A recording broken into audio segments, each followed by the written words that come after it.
नमस्कार दोस्तों, स्वागत है आपका स्टडी फॉर सिविल सर्विसेज में। यूपी ट्रिपल एससी पीटी की तैयारी कर रहे हैं तो फ्री वाला हमारा टेलीग्राम जरूर ज्वाइन कर लीजिएगा, जिसका कि पूरा नाम है UP triple SC PET by study for civil services, यानी कि @UP triple SC PET by study for civil services, बिना किसी स्पेस के, ना कोई अंडरस्कोर है। लगातार उसमें यूपी ट्रिपल एससी पीईटी से जो सिलेबस है जितनी भी, उसको पिक्स के फॉर्म में दे रहे हैं, बिल्कुल शॉर्ट पिक्स है। उतना अगर आप जो है कर लेंगे, काफी कुछ जो जितना भी पीटी में जीएसजी के करंट अफेयर है, सारी जो है हम लोगों की तैयारी हो जाएगी।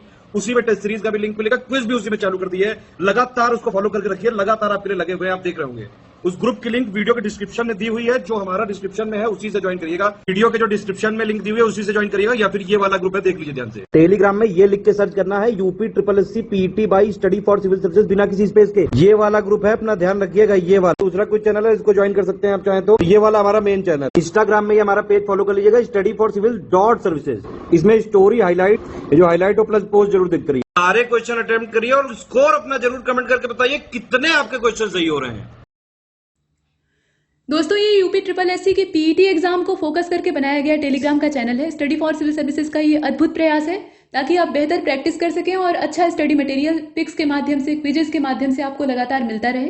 तो इस चैनल के साथ जुड़े रहिए और इसका उद्देश्य भी यही है कि आपकी पूरी तैयारी यहाँ से हो सके। देखिए, इसमें क्विजेज आयोजित की जाती है।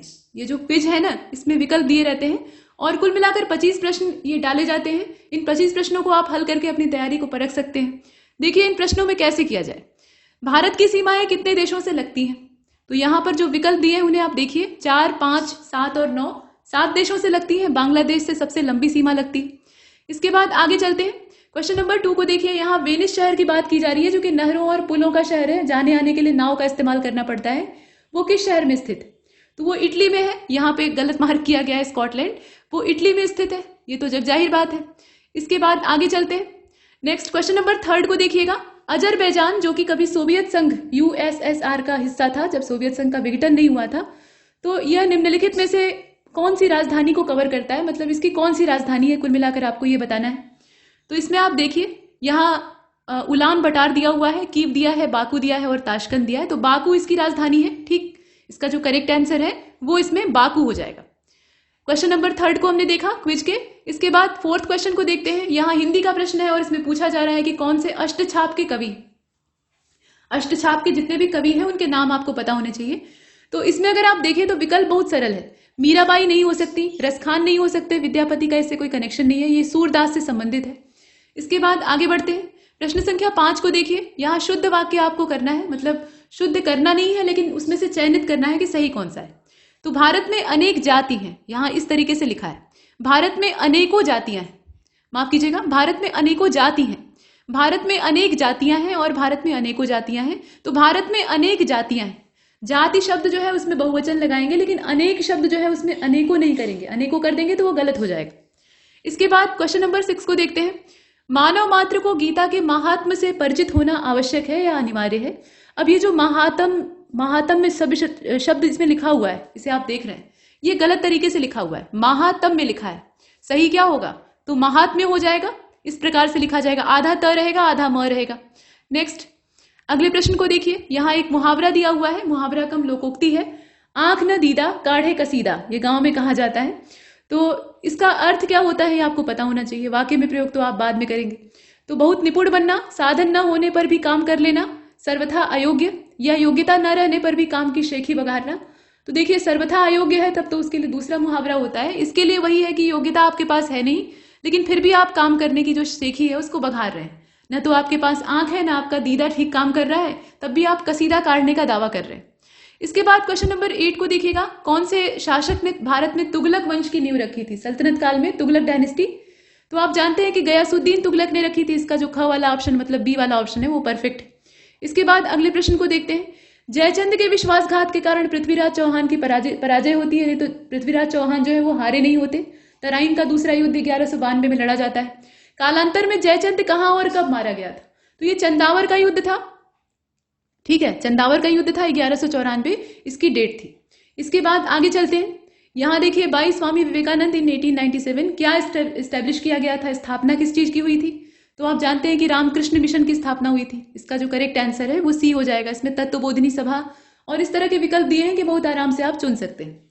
इसके बाद नेक्स्ट, देखिए क्वेश्चन नंबर 11 को, इसमें पूछा जा रहा है कि निम्नलिखित में से किसने बंगाल के विभाजन के विरोध में हुए आंदोलन का नेतृत्व किया था।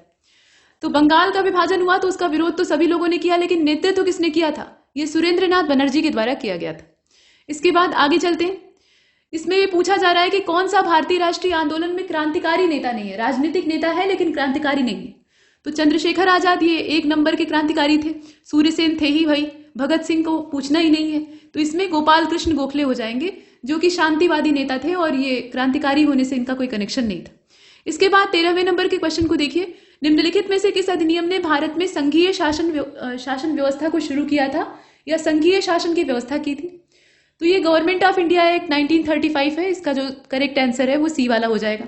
1935 का भारत शासन अधिनियम ये बहुत बड़ा था और इसके अधिकतर अनुच्छेदों को भारतीय संविधान ने कवर किया है। इसके बाद अगला वाला में जो प्रश्न दिया है 14वां, उसमें पूछा जा रहा है कि यूरोप में उच्चतम पर्वत शिखरों में जो माउंट एल्ब्रूस है वो कहाँ पर स्थित है? यूरोप के जो उच्चतम पर्वत शिखर है उसमें से इसे गिना जाता है। तो ये रशिया में है। इसकी जो करेक्ट यहाँ एग्जैक्ट आंसर होगा वो कौन सा होगा? रशिया हो जाएगा। नेक्स्ट क्वेश्चन नंबर 15 को देखिए, निम्नलिखित में से कौन सी नदी विषुवत रेखा को 2 बार काटती है? तो ये कांगो नदी है। ठीक, कांगो नदी ये विषुवत रेखा को, इक्वेटर को 2 बार कट करती है। इसके बाद नेक्स्ट क्वेश्चन नंबर 16 को देखिएगा। इसमें कहा गया कि निम्नांकित अफ्रीकी देशों की दक्षिण से लेकर उत्तर की ओर सही स्थिति या क्रम क्या है?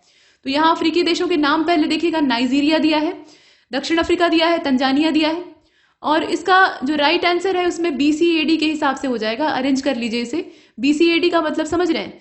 सबसे पहले दक्षिण अफ्रीका, उसके बाद अगर आप देखें इसमें डी कहीं दिया नहीं है फिलहाल, तो इसके बाद सी हो जाएगा तंजानिया और अंत में हो जाएगा नाइजीरिया।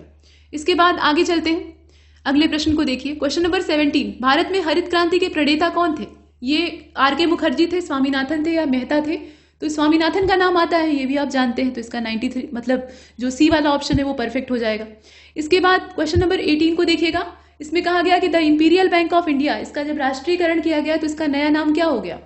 भारतीय स्टेट बैंक। जो डी वाला ऑप्शन है वो परफेक्ट है। इसके बाद अगला 19वें को देखिए। इसमें कहा गया कि भारत में नई आर्थिक नीति को कब अपनाया गया? तो अपनी इकोनॉमी जो है उसके दरवाजे खोल दिए गए 1991 में। बड़ा संकट आया था, उसके बाद ये काम किया गया। क्वेश्चन नंबर 20 को देखिए। इसमें पूछा जा रहा है कि भारत में कौन सा कार्यवाहक राष्ट्रपति नहीं था? तो ये जाकिर हुसैन थे, जो कि कार्यवाहक के तौर पर काम नहीं करते।